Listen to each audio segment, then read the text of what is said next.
Yeah.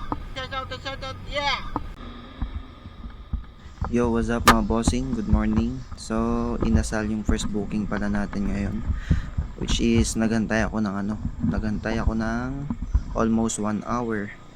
So, ganyan talaga yung yung inasal. Sanayan na lang talaga mga bossing. Pag magpi-pick up ka dito,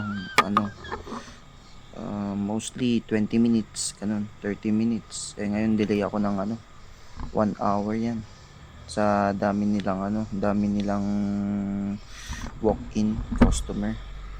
So, nauli na ako. Bali pork sisig lang yan at mga sisig mga boss So, yan, di-deliver ko pala sa may Paringaw, bawang na yan mga boss. Ayan. So, bali fast forward na natin tong video na to kasi may ikukwento ako sa inyong mas mahalaga.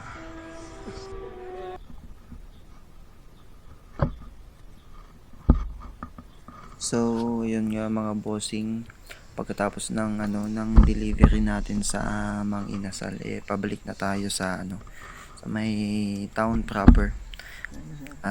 Di ba? Bad trip ako sa Mang Inasal kasi 1 hour yung yung inantay ko. So ngayon, nabigyan tayo ng bonbon silog. Tuwang-tuwa ako kasi pagkatapos ng 1 hour na paghihintay, nabigyan tayo ng double booking. Tapos iisa pa yung pangalan. Akala ko dito na mag-uumpisa yung yung parang swerte ko. Ang di ko pala alam, ito pala yung malas na dadating sa akin ngayon. To make the long story short mga boss, yung double booking na to is iisa yung nakapangalan na tao, pero hindi ko alam na dalawa pala yung receiver. Magkaiba yung receiver, tapos magkaiba din yung location. So, pumunta ako dito sa unang de-deliveran ko, pero ang pagkakamali ni madam is kinuha niya lahat. Oh my God! Syempre ako naman is binigay ko kasi sa oras na to is hindi ko pa alam na magkaiba pala yung receiver at location ng mga order na to. At nagtiwala naman ako kay madam kasi number niya yung nakanote sa may order. So ayun nga mga boss, hindi kasi makikita minsan ng food panda rider kung saan niya i-deliver yung pagkain.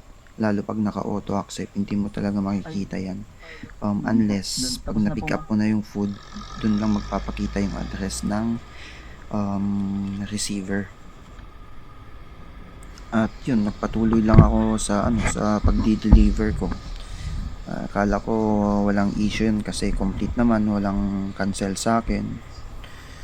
So akala ko okay lang. Kaya nag-deliver ako. Ito yung last na na delivery ko bago nag-notify sa akin yung compliance ni Foodpanda.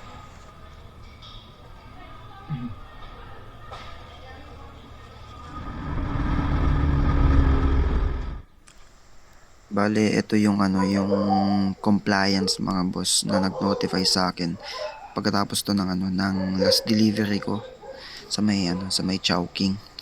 So, nagulat na lang ako ng may 2 days suspension na ako nang hindi ko man lang alam.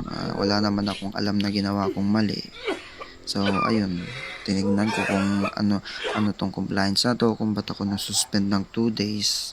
At yun, nagulat na lang ako ng dahil sa sa may bonbons. So, bale nag-report daw si Madam sa may Foodpanda. Ito namang si Foodpanda, di man lang pinakinggan yung side ko. Tumawag lang ng isang beses mga boss Hindi ko nasagot kasi nagta-drive ako. So dapat inulit man lang niya. Hindi ko din naman siya ma-text kasi international yung yung number niya.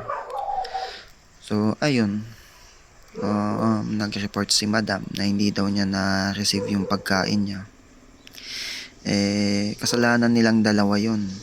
Kasi nag-order siya, di niya sinabi sa isang kasama niya na may food siya doon na wag dapat niya kunin lahat. Tapos yung isang kasama naman niya may kasalanan din kung Ba't niya kinuha lahat ng food? Ay nako, Diyos ko. Ewan ko mga bossing. Ako yung nag-suffer sa mali ng ng customer na to. So, mag-ingat na lang tayo mga boss next time sa mga panda rider na katulad ko. Kung may double booking man na ganun na same na pangalan ay yung isang pangalan tas dalawang booking, check na lang natin maigi yung mga address nila para di tayo malito. Kaya tawagan na lang ganun. Pero ako tinawagan ko mali pa din si madam. Kinuha pa din lahat. So, coordination na lang siguro.